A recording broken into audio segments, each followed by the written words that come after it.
Good afternoon and welcome to our webinar. The topic for today's webinar is Overcoming European Trade and Business Relationship Issues. I want to remind everyone that questions are welcome. You can submit your questions by simply typing them into the box on the screen and sending them. We will attempt to answer them all by the end of the webinar.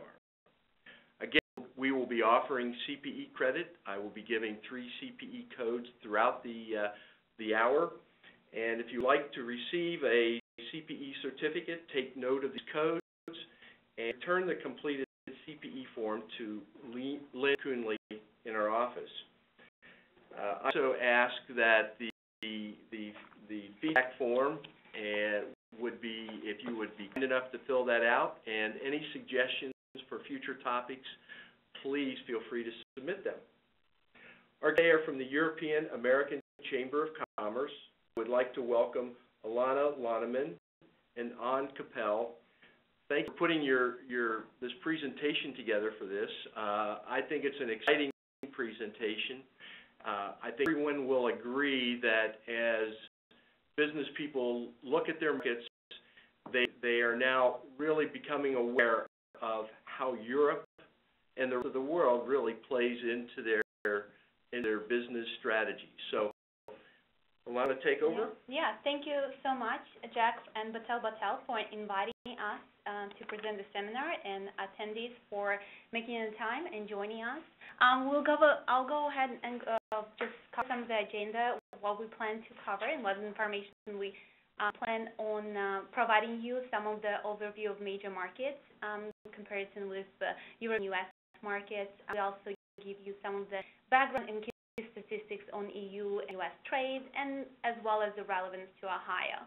We'll give a little background and economic overview of European Union of 27 members, and then we'll take it from there and talk about the opportunities of doing business with Europe, as well as the challenges of doing business in Europe and how to address those challenges in the context of European American Chamber of Commerce. Well, the first one would like to give you a little background of major countries, and we've chosen 3 indicators. So it's comparison by population, size of the economy, and as well as the GDP per person, meaning the purchasing power of those top economies. If you look on the first slide, you'll see that, of course, China and India leading in case of population. World population is 1,354,000,000 in China reside.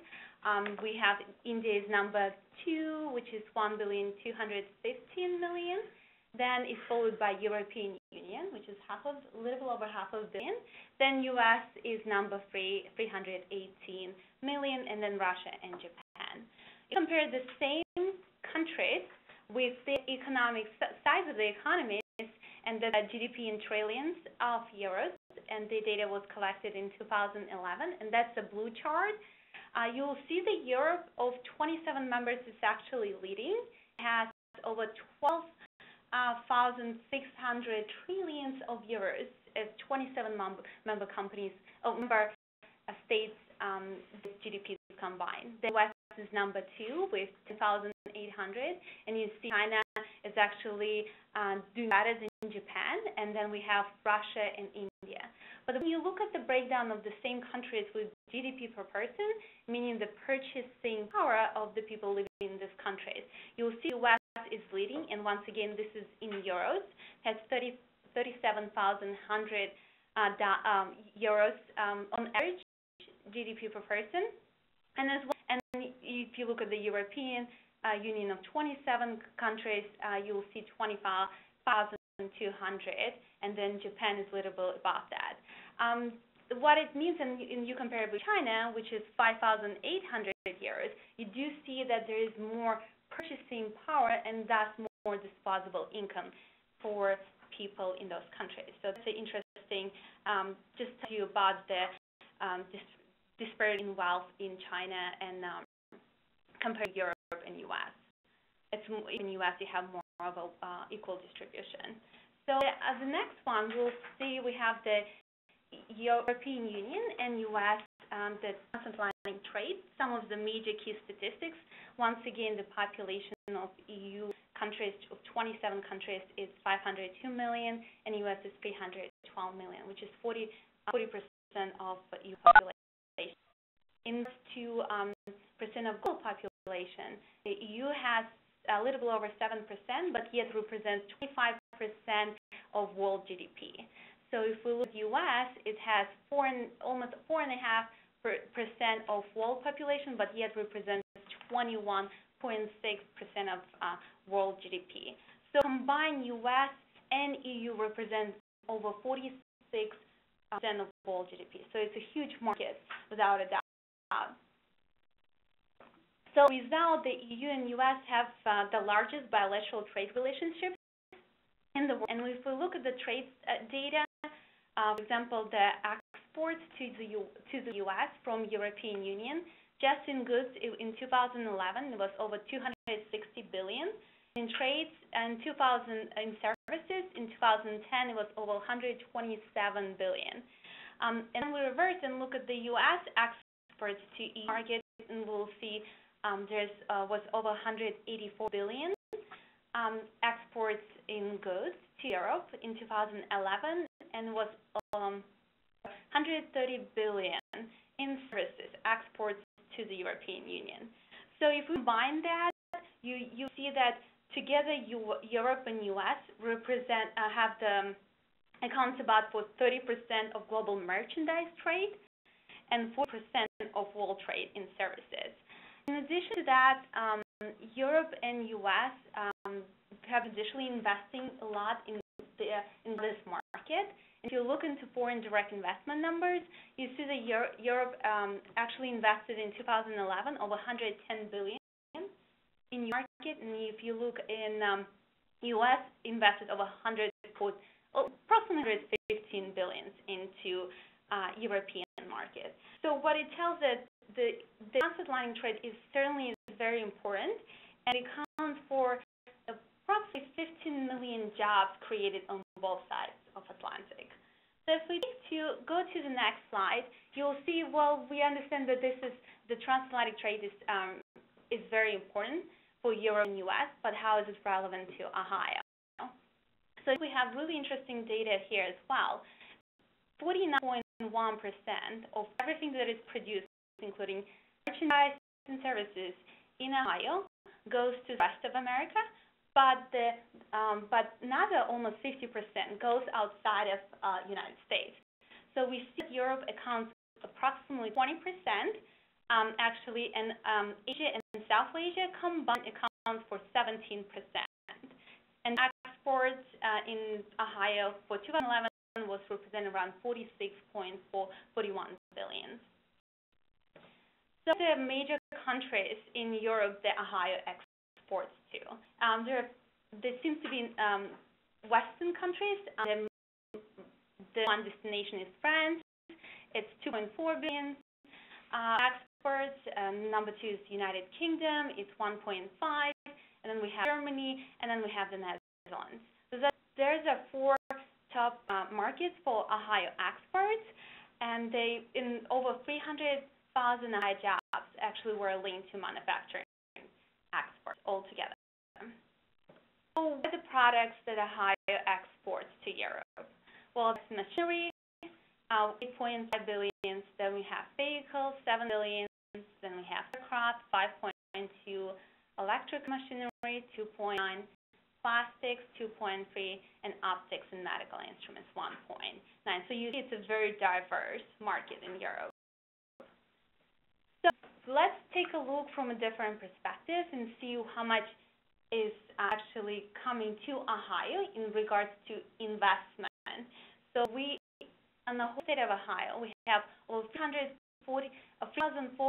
foreign-owned companies that account for 180,000 jobs created in Ohio. If you look at the chart, you'll see distribution.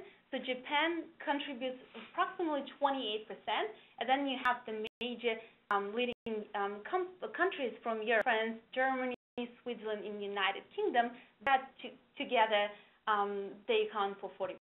So a significant investment comes from Europe into Ohio in terms of companies that settle in here and starting with the companies and creating several jobs here. So we've identified that Europe is a very important market for U.S. and it's certainly a very important market for the Ohio. How is it? Now I want to give you a little bit of background of the European Union itself. European Union consists of 27 member states, sovereign governments. However, they act as one economic entity in unity. You see a map. It's widespread, and then you'll see we in Europe speak officially 23 languages in that area. It has approximately 1.6 million square miles. Putting in comparison to U.S., it's probably 40% of size of U.S., but yet it's 60% more of population on that side. So what you will see is a close proximity, and it's a very highly dense population. The GDP is over 17 trillion in 2007. So what's European Union? It acts as a single market, and the single market is governed on principle of four freedoms. The number one principle of four freedoms is free movement of goods, and what it means, goods and services. What it means is that if the services and goods circulate freely in one member state, it should be able to freely circulate in other member states. So it's called mutual recognition principle. For example, under which if products legally manufactured in Germany could be easily exported without any tariffs or additional paperwork within France, Italy, and other 27 countries. That goes to services. And then freedom of movement of people, what it means as a EU citizen, everyone can work in any country of the European Union and also reside and retire in any European member state, which is 27. However, there is a certain restriction of the Central and Eastern European countries that joined the European Union after 2004 might have certain limitations. So when it comes to freedom of movement of capital, I think that's very self-explanatory. It's easy. There will be no fees. You can easily move money from one member state to another. So the other major accomplishment of European Union is obviously its common currency, which operates in anywhere in Eurozone. There are 17 member states that participate in Eurozone, and we've listed them. It's Austria, Belgium, Cyprus, Estonia, Finland, Germany, Greece, and list goes on. There are some countries that have opted out of the option, such as the example of UK. Just keeping the Switzerland, Norway, and Iceland are part of single market due to European Free Trade Association and agreement. However, they're not part of the European Union, so they will have a different. They can benefit for four freedoms of movement, but they would not have a euro as a currency. And here, I think you want to give. Yes. Interject the first CPE code. The first CPE code will be the number 15. So with that, we're going to turn it over to Anne. Good afternoon. My name is Anne Kappel. I'm the Executive Director of the European American Chamber of Commerce, and it is indeed a great pleasure to be here with you today. Thank you so much, Jack, for offering us to partner with Battelle and Battelle on this webinar. Well, we talked before, and as I said, I'm very excited about this because I really believe in organizations such as yours really provides significant value as a conduit for assisting our clients and other businesses in this region to figure out and to capitalize on a market that may be difficult to reach without your assistance. So, as explained earlier, we generally don't promote specifically services, but I just have to encourage anybody out there that is looking at or doing business in Europe that with your organization is imperative. Well, let's see how we're going to make our words very clear in the next 45 minutes to hopefully have everybody on the webinar be as convinced as you are. Great. we just reviewed about the trade relations that exist between Europe and the United States. They are very well established. This has been going on now from decades. Certainly, as far as European Union, it goes back maybe 50 years from the very beginning of the organization of the European Union. As the EU, it goes back 20 years. So historically, EU and the United States have been very, very strong partners, and it will remain the same for the future. As you've seen the data, there is a very strong compatibility in the population, in the size of the zones, both European and United States, in the wealth of the population that are then able to purchase, have the purchasing power to purchase goods and services, and in the maturity of that population as well. So a lot of compatibility that even though there are some really large emerging markets coming in the world, China, India, Russia, Brazil, they will certainly keep a growing role in global markets. Europe will still remain a very key partner of the United States for a long time to come.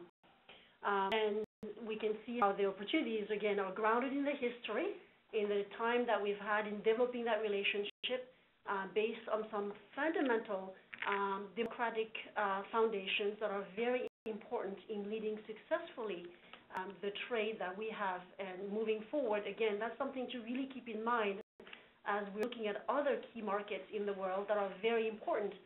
The democratic basis of those countries, have some challenges, and I think there is an opportunity for the United States and Europe to perhaps use certain of its powers to make some changes there as well. And the annual flow of goods and services and foreign direct investment between Europe and the United States is estimated or exceeds $1 trillion, and that is really humongous trade, but also 15 million jobs total between both direction, EU and US created thanks to that relationship is significant.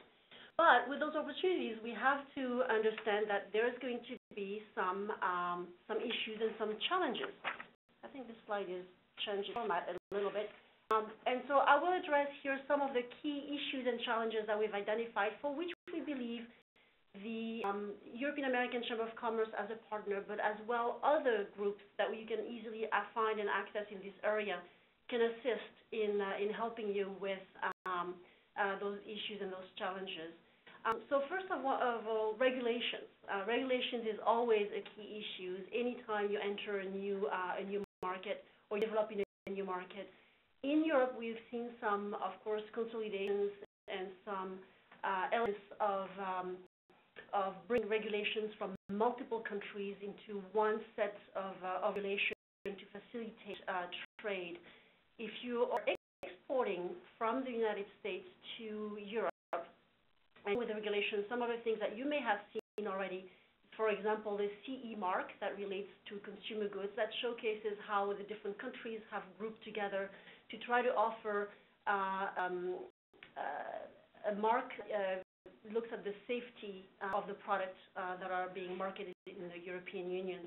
And a big, big regulation that came on later is the REACH regulations that deals with the chemical content of product. And so whether you are producing and exporting chemicals, whether you're even using any kind of ink on any label that is a product that is being shipped to the European Union, you have to look at those regulations of the REACH, which is very, very far-reaching.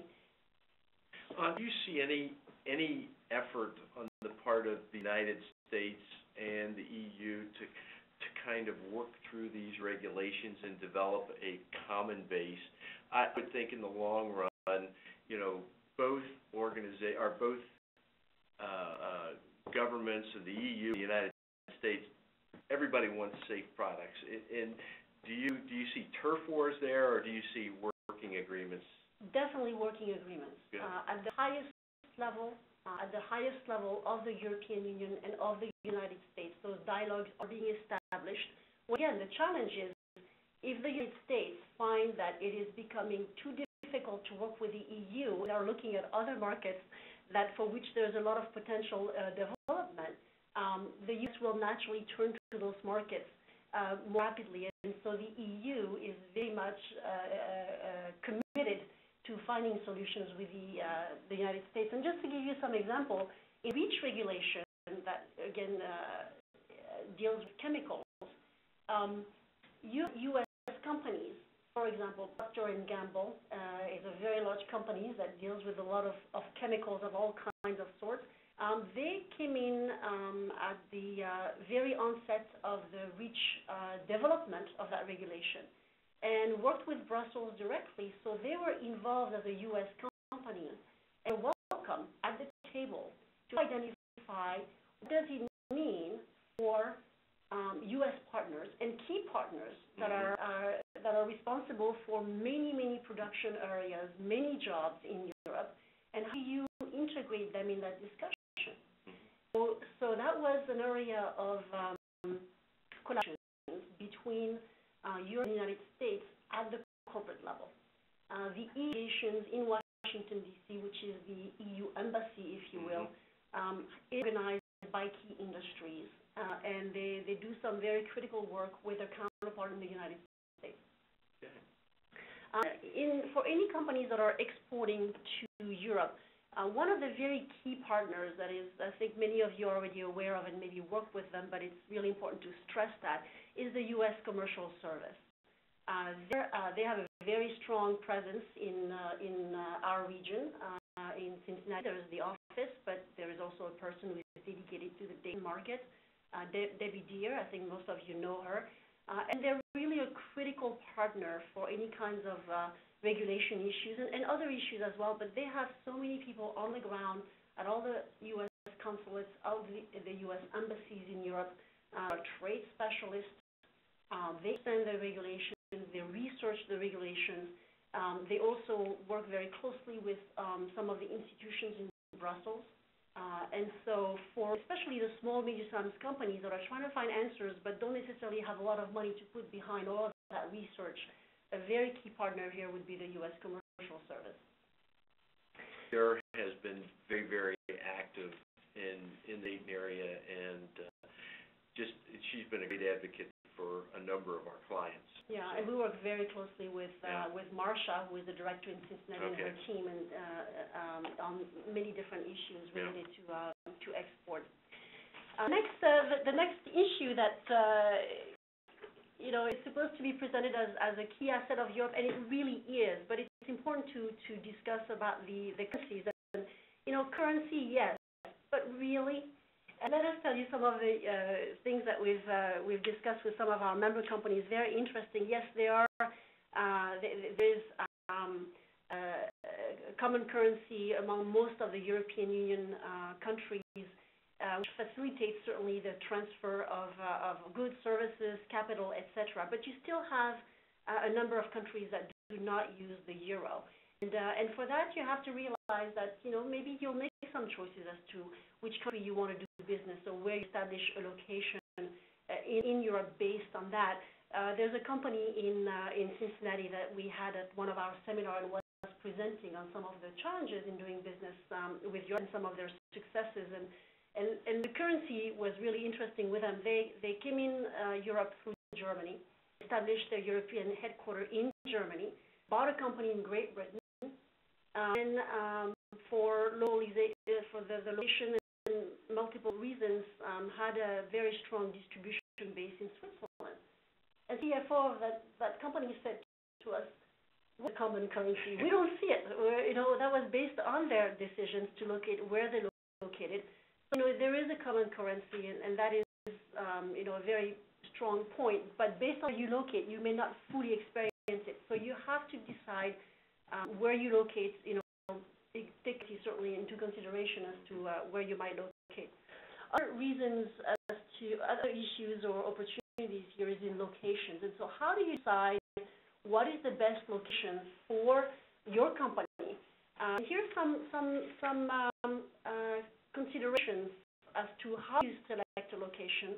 There's not a magic formula for everyone. each company is going to have to decide what is their priority, what makes sense for them. And in doing that, you really have to not only search on your own what you need to do as a company, but really leverage a lot of the different partners that you need to reach out to help you make those decisions. So one opportunity for location is, for example, Supplier. In this map, you can see how this map highlights a lot of the automotive companies throughout Europe. Identify, based on where you might want to locate, the distance between all of them, and based on how close you have to be to some of those automotive manufacturers, whether it is one brand or multiple brands, you will decide where you're going to be locating. So you really have to take a very good look as to, based on your market, is it proximity to your clients? That's an area for consideration for location. For consideration is distribution. Are you going to do mostly exporting from the United States? In that case, do you want to look at a distribution center of Europe that is close to cargo that will come by sea? In that case, you will see a couple of those on the map that will become natural for you because you need to have some kind of a distribution center hub that will be close by to freight coming by sea, but yet easily distribution going throughout Europe. If coming, by air, then you have other options here. But certainly, if for you and your product, distribution is really going to be key to your success, you probably want to avoid locating your business in Switzerland, for example. So some of the considerations here is distribution. Those factors are no different than if you're going to open up some other place here in the United States. You look at location. Exactly. And what resources you need. If you need a certain labor pool, you look at that area for the labor. If it's transportation needs, if that drives your business, then you obviously don't want to go inland. You look at air that would facilitate the distribution of your product throughout the area. So it's really no different there.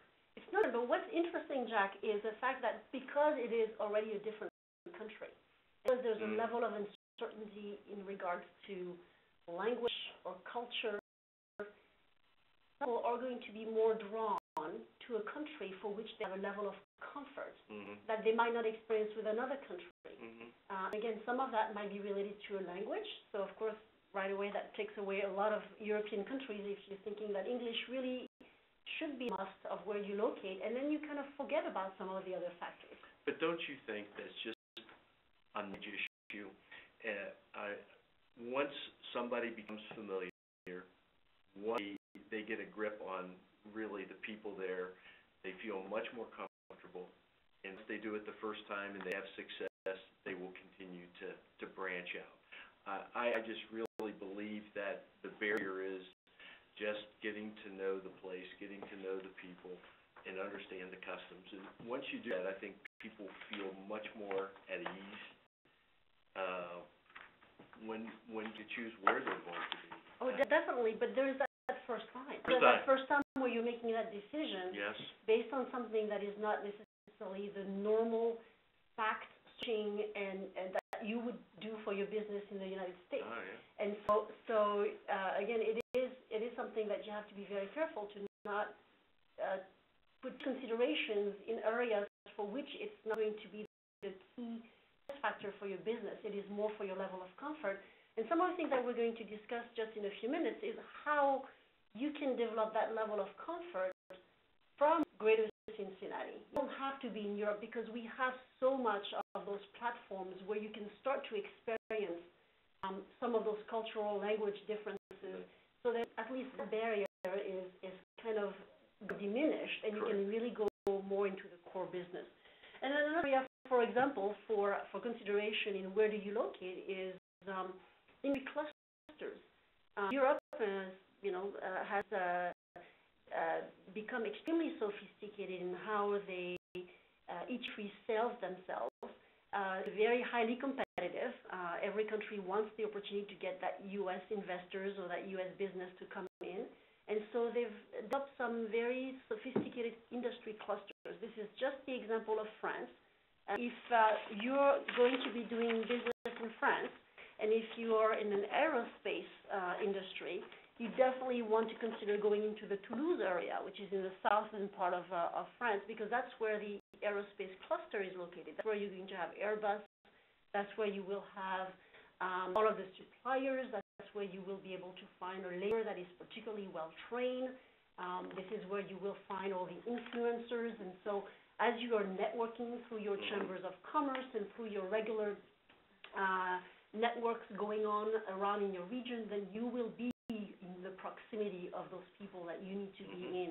On Riverside, for example, in Cincinnati, a lot of European companies come to our region because they need the proximity to some key partners. So Procter & Gamble is an amazing economic engine for our region because companies feel that even though they may have very strong agreement with Procter & Gamble and they supply to them already, they are in Cincinnati, and if they are within a couple streets of the headquarters and at any time there's a question, they can pop in for a quick meeting, or they can be in the same circles in the community, then they have an advantage compared to their competition. They get information that they wouldn't get otherwise. There's a level of comfort. So industry clusters are really important considerations as well. And each country is going to have different kinds of, similar maps to the one here for France. This is just an example. And so, how do you inform decision to know where do you locate, who is going to help you do that, how do you check what you're finding out, and how is it relevant to you, and is it relevant to other companies, and what have they done that they may do that's different to what you're thinking about doing yourself. And so making informed decisions means being connected to the right partners, networking with right people on the informal and formal level, and also just staying informed, knowing that whatever is going on is always evolving. Europe is evolving. The global forces are evolving. You've got a lot of different things that are going to be opportunities for your company, and sometimes you might say, I really need to be in China, or there's things not working there, and I really need to make sure that I'm not losing my base in Europe. That networking thing is extremely critical, and I'm sure that you see that sometimes it's just in getting to know someone who has done it before. Maybe not necessarily a professional expert, but somebody who has stuck their toe in the water and actually branched out. And those are the people that are the good connections, and that's really the networking. That's the benefit of networking, meeting those people. Exactly. And while your company situation and plan is very, very unique, and you will have to find a unique solution that fits your company, as you said, Jack, being able to connect with someone who's done it before is also allowing you to validate whether you have a chance of success. And one of the things that we do at the European American Chamber of Commerce is we of course work very closely both with European companies that have established a presence in our region and the U.S. companies in goods and services that do business with Europe, whether it's exporting or establishing even a presence there. And with those people, we're a small network of about 150 companies, and we know them very well. When a company comes to us, a new company comes to us and say, I would like to do, I know I have to be in Europe, I have to follow this client, or I'm going to lose that privileged relationship, and then they'll find other potential clients in Europe if we're not with them. Tell us how, should we be going to England, or should we be going to France? Or we know companies that we can call, and we would say, hello, 2 years ago you made that same decision, and you tried France, it didn't work for you, you ended up in the UK. Would you please take a phone call from this person? It's a competing business. And they really have similar questions and maybe similar situations in the life of their company at this point. And those are the kinds of connections that we make between companies. So those connections and those discussions can take place. Again, those are not service providers' expertise, which is another very important partner of the companies, but this is going back to somebody has done this before. I should be able to benefit from that experience. Right. And so, being connected is really important in knowing how do you understand who are the partners in Europe that can be helpful, and those partners who are there to really help the U.S. companies find a place in Europe. And of course, they are partners that also represent their individual countries. So the EACC really has the opportunity to connect with all of the European trade investment agencies in the United States. We work with them on a weekly basis. Many of them have an office in Chicago. Not in Chicago for smaller countries. They have offices in New York City. We go visit them multiple times per year, so we know them one-on-one. And their job is really to help U.S. companies with their projects in Europe.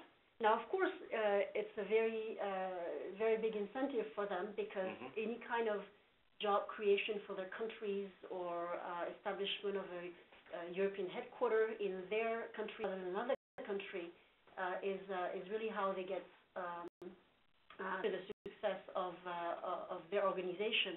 They work really, really hard, and they're very, very sophisticated in the way they work. And I wanted to give you just a couple of examples. On the Outbound, we were working with the Greater Cincinnati company in machine tool, and they had a plant in Poland. And established there for a number of years. They had about 100 people in that plant. And we brought to Cincinnati a minister from the Polish embassy in charge of the Polish Trade and Invest Agency to come and speak about Poland and how to do business with Poland. That came to Cincinnati, met with the person from the Cincinnati company who was looking to open up a second plant in Poland. They were all on the ground. They had all their management. They knew how to do business with Poland. And they were caught in all the red tapes, and they could not open that plant. They could not get it built. They could not get any of the approval. That was made in Cincinnati with that minister who went back to Washington, D.C., and all of a sudden, this project had his name on it. So maybe a couple of months later, we got a phone call from the Cincinnati company saying, can you believe this? The red tape is gone. We're going to start construction. And a few months later, another phone call saying, can you believe they sent somebody from Warsaw to drive 4 hours to look on the progress of construction? And so those are the agencies that are located in the United States from those European countries. Their job to break down the red tape, to help identify the opportunities, and we can connect companies to those agencies, whether we bring them to Cincinnati and we have a program and people can meet them in person, or we identify a project, we can then facilitate the connection and they together identify the opportunities. And that is so obvious that it just goes without saying that people, if you are looking at doing business in Europe, you need this type of networking and these type of connections. And that's a great example. A great example. And then on the inbound, just recently we had an Australian delegation coming to the United States, stopping in Chicago actually on Friday this week. But through our connections with the agencies, they made aware of those 23, I think, Austrian companies coming in about 2-3 weeks ago. So we sent that out to our 3,000 contacts in Greater Cincinnati area, and then we went through the list ourselves very carefully, and we identified 5 companies that were looking for U.S. partners that seemed to fit and the characteristic of some of our members here in the Dayton and Cincinnati area and northern Kentucky. So we sent out to the presidency of those companies, and we said, can you take a look at this company? Is that one that would match one of the things that they're looking to do? And in 3 cases, it was. So we then were able to reach out to the Austrian Trade Commission in Chicago and say, would you facilitate an email connection between the president of the person here in this email from Cincinnati and then the Austrian. So now, I'm not sure that on a short notice they're able to meet in Chicago, and I don't think the Austrian company can extend and come to Cincinnati. But the connection has been made, and there might be some potential for one of our regional companies here to grow thanks to a an Austrian company coming to the U.S. and looking for a U.S. partner. And so the connections there are very important, but you've got to find the organizations that are going to have that multiplier effect. And so on the European side, we're very happy to have all of those connections. That's great. Before we go to the next slide, I'd like to give the next CPE code, and that would be the number 35. 35.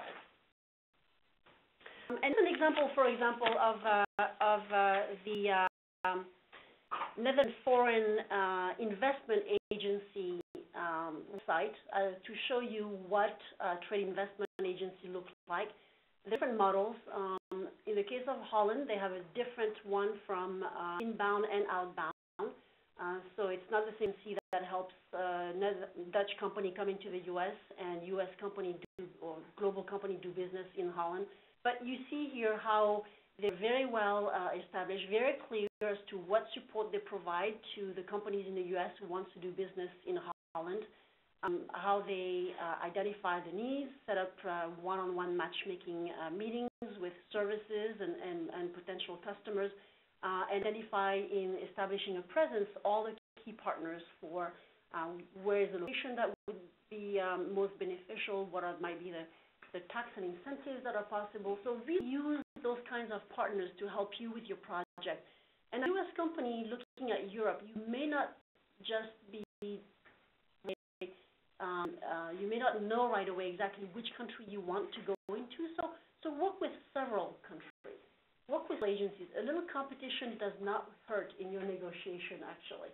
So you might want to go to Italy, maybe it's going to be Germany, maybe it's France, you're not really sure. Engage them all and share your project with them, because you'll be able to compare, but you'll be able to put a little bit of competition in there. And this website of UB France to show you the types of organizations that are very focused on bringing the companies from, in this case, from the country of France into the United States. So very, very sophisticated agencies.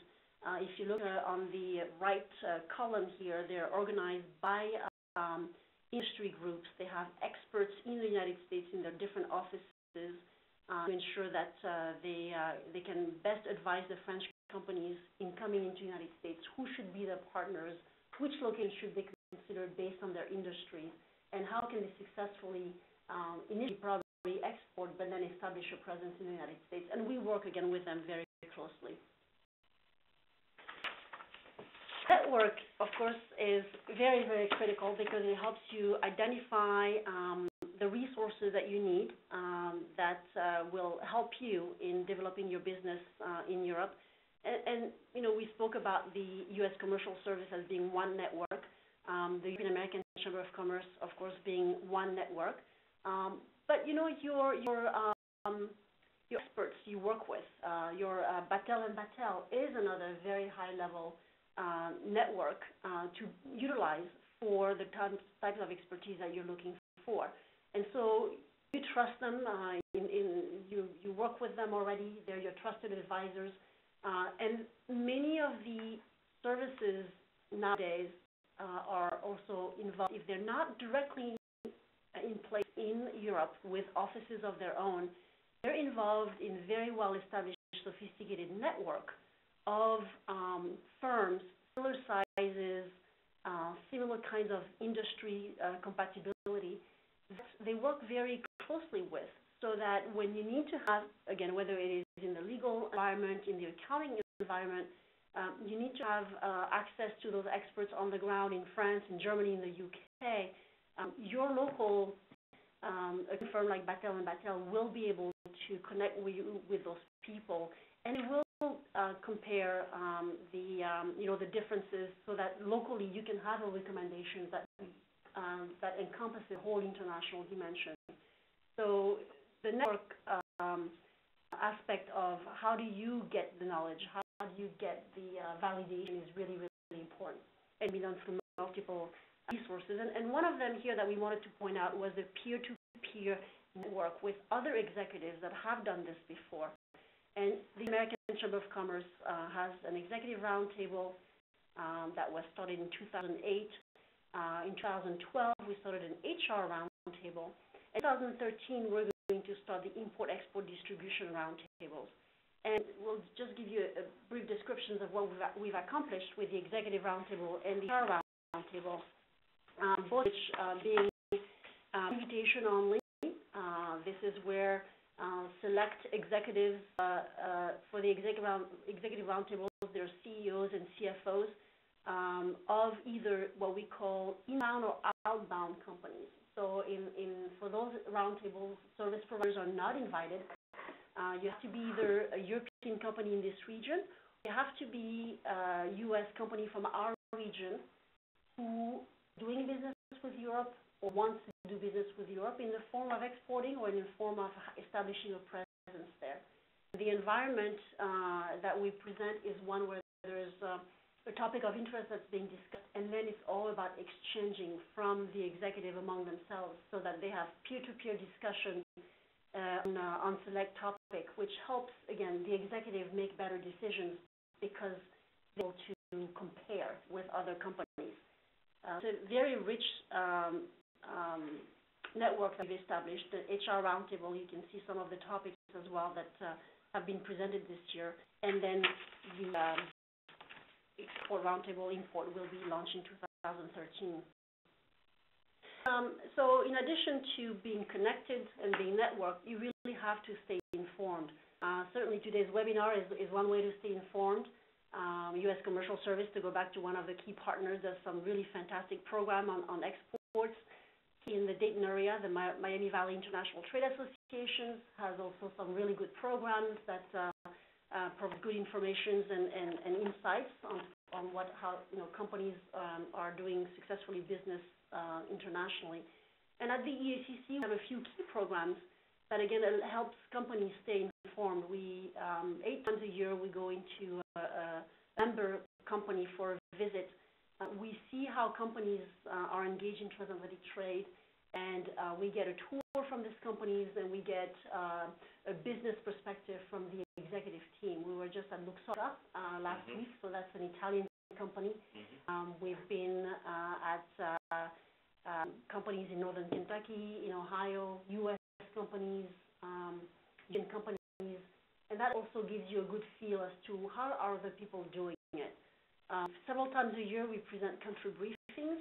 We select key European countries that work really well with, are very well connected with our region. Once again, Commercial Service is a key partner here as they're bringing some of their experts via video conferencing from the select countries.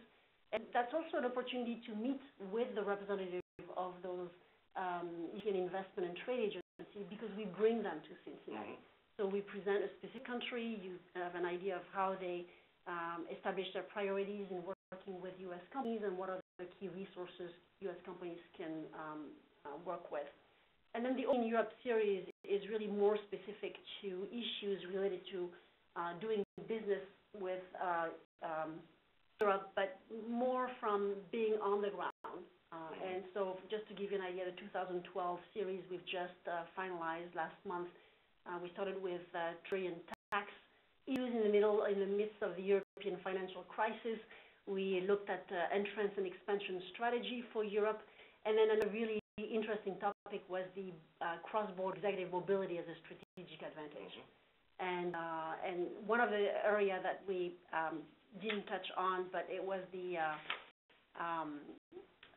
aspect of culture and language as a challenge.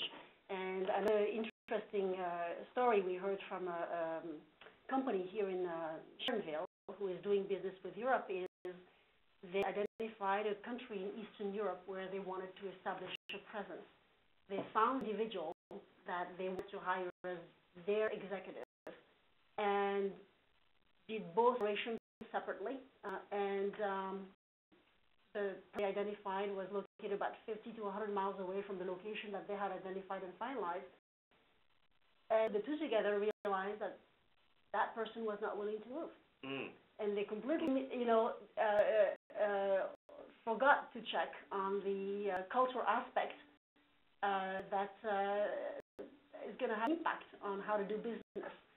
So in Europe, what might be some of the things that you need to understand to be able to successfully recruit the kinds of people that you need to lead your operations? And also, do you send expatriates, or do you use local people? As there's a cost to sending expatriates to lead your development into Europe. And I do look at one of the areas that I see huge benefits to the organization isn't just that area, is finding out all the little nuances of doing business or jumping in and creating a relationship like that. But I do see a lot of the advisors that the professional advisors are not tuned into it, and it's like reinventing the wheel for a lot of them.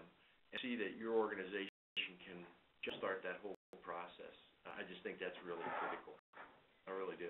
And I think we're very, very focused in what we do. So there's a number of things that we won't do, or we will immediately know who to pass it on to. But I think what we've established since 2007 is pretty powerful in a lot of the connections, both with companies in our area, but also with key resources that sometimes not in this area, but for which we have now very good relationships and interaction. So just in conclusion, the European American Chamber of Commerce is an organization that has for mission to stimulate business relations and economic development between Europe and the greater Cincinnati area. And we do really leverage a lot of our transatlantic resources to provide the assistance to the businesses who are exporting goods and services or looking to establish a presence in Europe. Highly collaborative organization with a lot of other organizations in the region and experts and services that we have developed really good partnership with, such as Battelle & Battelle. And certainly for Europe, I don't think there is another organization that is as specialized as we are. There are a lot of other very high-quality international chamber of commerce that takes care of the rest of the world. There's a Chinese American Chamber of Commerce. There is the U.S. Business Network. There is the Hispanic Chamber of Commerce, and there's the Japan American Society of Cincinnati, doing similar work as what we do. We share a similar mission. We just are very fortunate that we don't compete because we focus on very different parts of the world. And so in the EACC, our platform is European companies who are seeking local resources to successfully develop their U.S. operations, so looking for local partners, local suppliers, EU companies seeking the resources to grow their business in Europe, and then the service providers who have that unique expertise, position them to serve on our mission to help the first two groups of companies. And what we strive to accomplish is we set a platform and an opportunity for engagement, also leaving a lot of room for the three groups to interact also on their own and create their own dynamics. So a lot of the things we can help get started, but among the companies, among the services, there is this dynamics that takes everyone further. And where you can find any information on the European American Chamber of Commerce, if you're not already a member and you're doing business with Europe, or you're a European company here, we really invite you to check aside, give us a call, and we'd love to be a resource. Well, I'm sold on the importance of your organization, especially as more and more companies are doing business in Europe. Your focus, your program are robust. Your connections are very strong, and I think it just makes sense for any companies that are looking to do business in Europe, either exporting or importing, that your organization makes sense. So thank you for coming and sharing the good news story about the European American Chamber, and hope we can get more members of the Dayton area. Wonderful. Great. We're going to wrap up by giving the last code. The last code will be the number 70. And I want to remind everybody to, if you want the CPE credit, to fill in the form, send it to Lindley at our office, and please fill out the evaluation form. And thank you to everyone for listening in, and have a good day.